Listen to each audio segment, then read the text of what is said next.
Hello everyone. Today in this meeting, I would like to present to you my presentation. But first, let me introduce myself. My name is Putri Andhisa and I'm majoring in Chemical Engineering in Institut Teknologi Indonesia, and this presentation's title is Medicines That Make You Smarter. This title I made by summarizing the article with the same title by Jimmy Smith. Here, I will tell you about drugs that can make you smarter from its type to its benefits. So, I hope you will learn something from this presentation.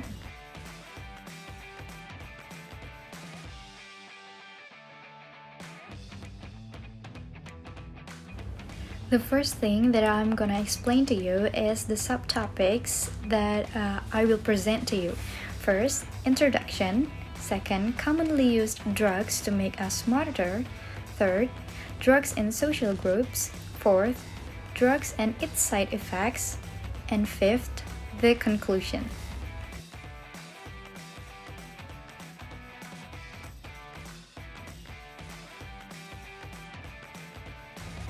Introduction.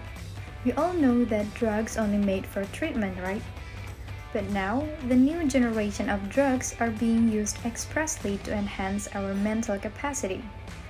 And maybe you have taken one of this famous drug called caffeine by drinking a cup of coffee this morning to help you to get up this morning.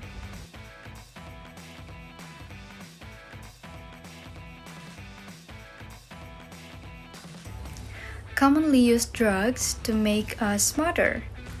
As I mentioned before that caffeine might be one of the drugs that you may have taken this morning, these two drugs might be sounded unfamiliar to you.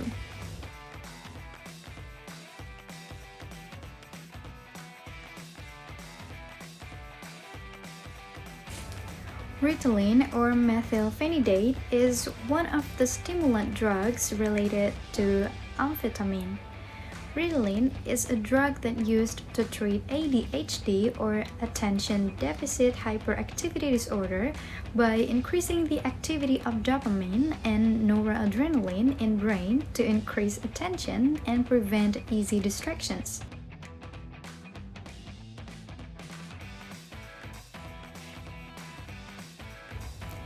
And the last one is modafinil. Modafinil is used to treat people with narcolepsy or chronic sleep disorder by helping them to relieve their daytime sleepiness, which help them to reduce anxiety.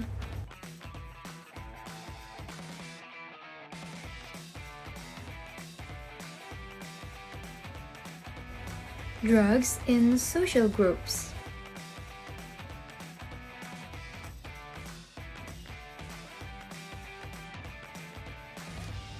A survey by Nature by collecting 1,400 respondents about taking these three drugs, and about 20% respondents had used one of these three drugs for non-medical reasons, and some of them is students.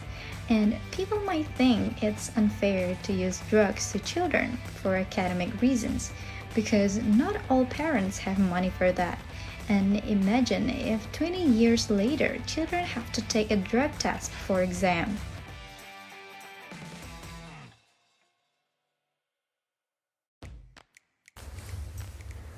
Some social groups use drugs to support their mental capacity.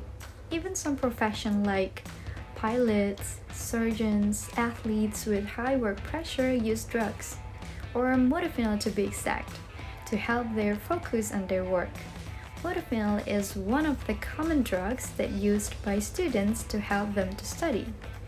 But some people might think it's immoral to healthy people to take drugs that designed to help people with those disorders.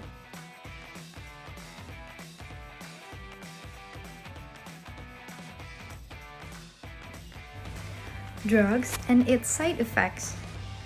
Drugs like modafinil and Ritalin might help students and shift workers to relieve their sleeping disorder.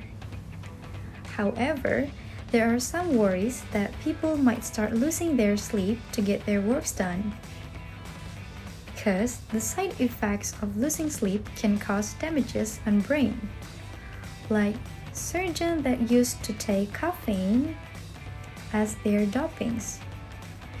Large amount of caffeine, however, can cause side effects such as tremor, which are less than ideal when performing delicate operations. So, the surgeon started to take modafinil than caffeine.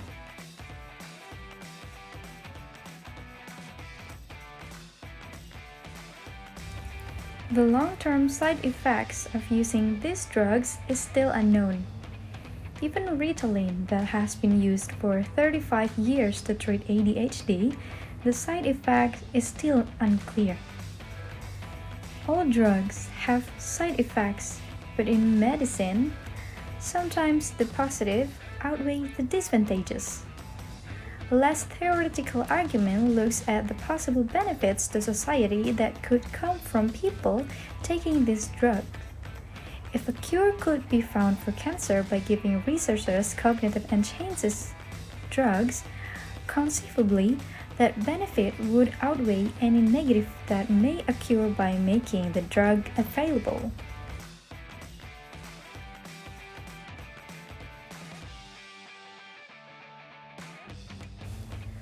Drugs have major benefits, but the negative side effects needs to be studied more because neuroethics field is growing in importance and scientists needs to always keep up to the progress.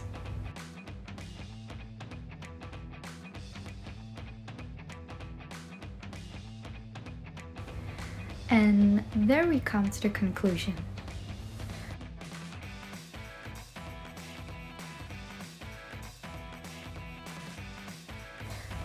Some drugs are used to support some social groups to improve their quality of life. But always remember, all medicines have their side effect, so make sure you consult to a doctor first.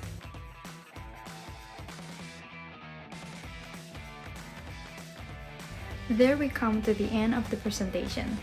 I want to say thank you so much for paying attention to this presentation. And I apologize if there was any mistakes I've made.